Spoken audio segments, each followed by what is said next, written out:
اعوذ باللہ من الشیطان الرجیم بسم اللہ الرحمن الرحیم۔ آج ہماری ویڈیو کا موضوع ہے کہ رضی اللہ کہنا کیسا۔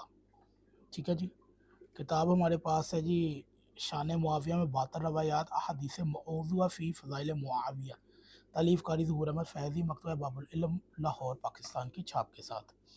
تو مذکورہ بالا 3 حوالہ جات سے معلوم ہوا کہ بغاوت، خروج، فسق اور فساد کی وجہ سے ان پر لعنت کرنا جائز نہیں ہے۔ ٹھیک ہے، یہ معاویہ سے متعلق کتاب کا مصنف کہہ رہا ہے۔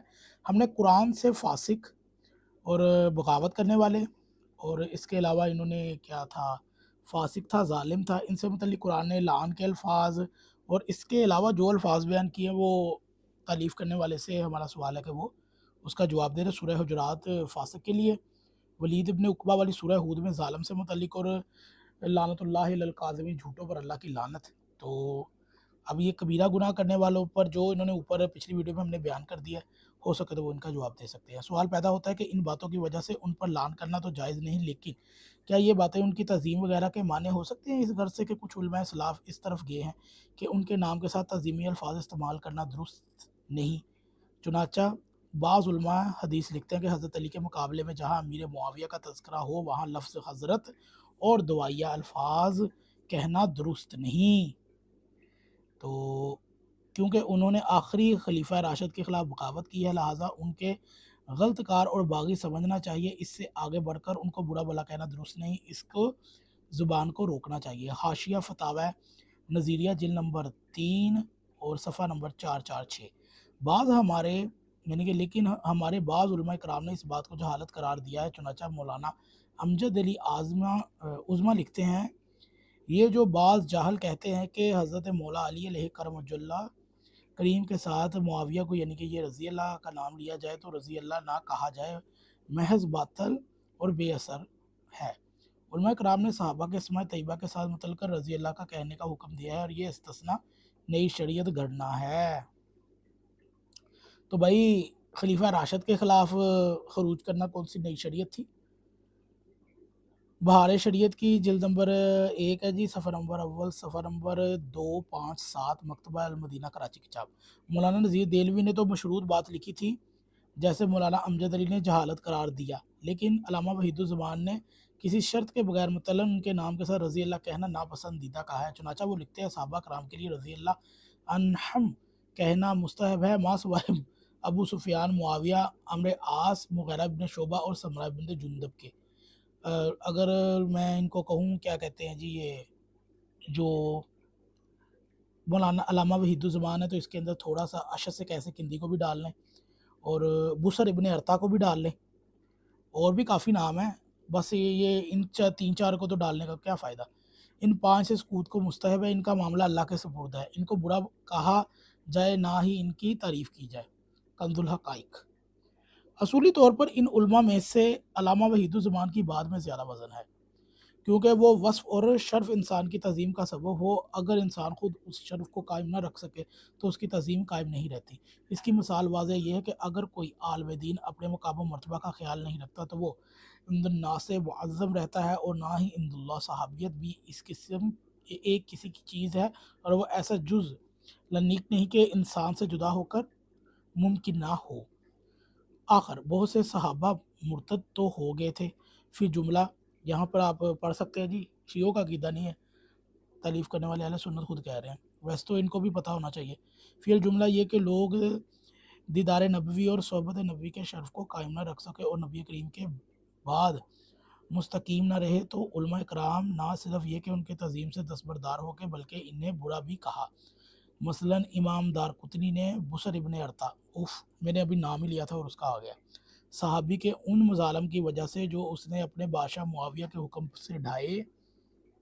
بصر ابن ارتا جی صحابی ہیں جی، لیکن یہ مرتد تو ہوا نہیں تھا، یہ تو معاویہ کے ساتھ رہا تھا۔ مصنف یہاں پر بھی ڈنڈی فرما رہے ہیں، ان کو صحابی ماننے کے باوجود نبی کریم کے بعد ان کی استقامت نہیں رہی تھی۔ محدث یحییٰ بن معین اور دوسرے حضرات نے اس کو برا آدمی کہا ہے، جیسا کہ آگے بحوالہ تفصیل آئے گی۔ قدیم صحابہ کرام کے نزدیک بھی صحبت مصطفیٰ سے فائدہ نہ اٹھانے والے لوگ قابل تعظیم نہیں رہے۔ چنانچہ حافظ حیثمی لکھتا ہے کہ سیدنا ابن عباس نے فرمایا بعض لوگ کہتے ہیں کہ میرا باپ رسول اللہ کا صحابی تھا اور وہ رسول اللہ کے ساتھی تھا، حالانکہ پرانی جوتی بھی اس کے باپ سے بہتر ہے۔ حافظ حیثمی نے لکھا کہ اس کا امام بزار نے یہ روایت کیا اور ان کے تمام راوی صحیح حدیث کے راوی ہیں۔ ان کے کلام میں سیدنا ابن عباس نے شخصیت کی صحابیت کا انکار نہیں کیا۔ اسی طرح طبرانی نے اور عبد الرحمن بن میسرہ سے روایت کرتے ہیں کہ انہوں نے کہا کہ سیدنا مقداد ابن اسود کے قریب سے ایک شخص گزرا، اس نے کہا کہ ان دو آنکھوں نے کامیابی پائی جو رسول اللہ کی زیارت سے مشرف ہوئیں، تو اس پر سیدنا مقداد انتہائی غضبناک ہوئے اور فرمایا اس امر کی تو تمنا مت کرو جسے اللہ نے مخفی رکھا ہے۔ بہت سے لوگوں نے آپ کو دیکھا لیکن انہوں نے آپ کے دیدار سے فائدہ نہ اٹھایا۔ مستدرک شامعین، طبرانی اور معجم کبیر کی جلد نمبر 20 کے اندر بھی ہے یہ، اور حدیث نمبر ہے جی 608، اور تاریخ دمشق اور مختصر تاریخ دمشق کے اندر بھی آپ کو حوالہ مل جائے گا۔ دراصل مہاجرین انصار کے بعد کسی شخص کا محض قافلہ صحابیت میں شامل ہونا ہی کافی نہیں مانا گیا، بلکہ ان کے عمل کو دیکھنے کی بات بھی کی گئی ہے، اور اس پر مہاجرین انصار کی اتباع بالاحسان بھی لازم کی گئی ہے۔ چنانچہ اور سب سے آگے یعنی کہ سابقون الاولون، یہ سورۃ توبہ کی آیت نمبر 100 تا 100 آگے تک پڑھنی چاہیے 3 تک، اور سب سے آگے اور پہلے مہاجرین اور جو بھلائی کے ساتھ ان کے پیرو ہوئے، اللہ اور ان سے راضی ہے اور وہ اللہ سے راضی ہے، اور اس کے آگے کٹر منافق سورہ 101 یہی سورہ توبہ کی، اور 103 تک، ٹھیک ہے جی، وہ بھی مصنف کو لکھ دینے چاہیے تھے۔ امیر شاہ مہاجر تھے نہ ہی انصار، وہ تو سابقون الاولون مہاجرین انصار کے متبع بھی نہیں تھے۔ چنانچہ حضرت علی سابقین اولین میں سے تھے، مہاجر بھی تھے، خلیفہ راشد بھی تھے، لیکن امیر شام ان کے اتباع کی تھی، نہ ہی انہیں خلیفہ تسلیم کیا تھا۔ اور عبدالرشید نعمانی دیوبندی لکھتا ہے کہ معاویہ تو سرے سے نہ مہاجر ہے نہ انصاری ہے، سابقون الاولون کا تو ذکر ہی کیا، بلکہ علی علیہ السلام سے بغاوت کر کے والذین تبعوہم فی احسان کی فضیلت سے بھی محروم رہا، قصاص علی کی صفحہ نمبر 91۔ اور علامہ نعمانی کا استدلال عمدہ ہے، لیکن معاملہ یہاں تک محدود نہیں، بلکہ امیر شام نے خلفائے راشدین اور مہاجرین و انصار کی اتباع سے بھی روگردانی کی، کیونکہ سیدنا علی نے ان کی تمام مہاجرین و انصار نے بیعت و اتباع کی جنہوں نے خلفائے ثلاثہ کی بیعت و اتباع کی تھی، اور امیر شام نے ان سب کی اتباع سے محروم رہے۔ انہوں نے خلفائے اربعہ کی اتباع سے بھی روگردانی کی، اور ہر خلیفہ راشد اور اس کے وصال کے وقت عاقل بالغ قابل خلافت اور اولادیں موجود تھیں، مگر ان میں سے کسی نے بھی اپنے بیٹے کو ولی عہد مقرر نہیں کیا، جبکہ امیر شام نے اپنی موت سے کئی سال قبل ہی اپنے لخت جگر یزید پلید کو اپنا ولی عہد مقرر کر دیا، اور یہ چاروں خلفاء راشدین کی اتباع سے کھلا انحراف ہے، بلسان کے سراسر خلاف ورزی ہے۔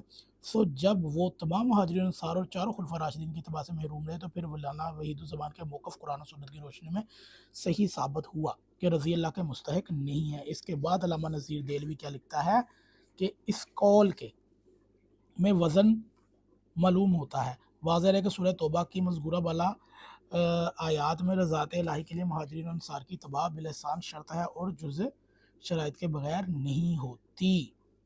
خیر، تو یہ تھی ہمارا آج ویڈیو کا موضوع کہ کیا معاویہ کے نام کے ساتھ رضی اللہ یا حضرت لکھنا چاہیے یا نہیں لکھنا چاہیے۔ اگر آپ کو ویڈیو اچھی لگے تو اسے ضرور شیئر کیجیے گا۔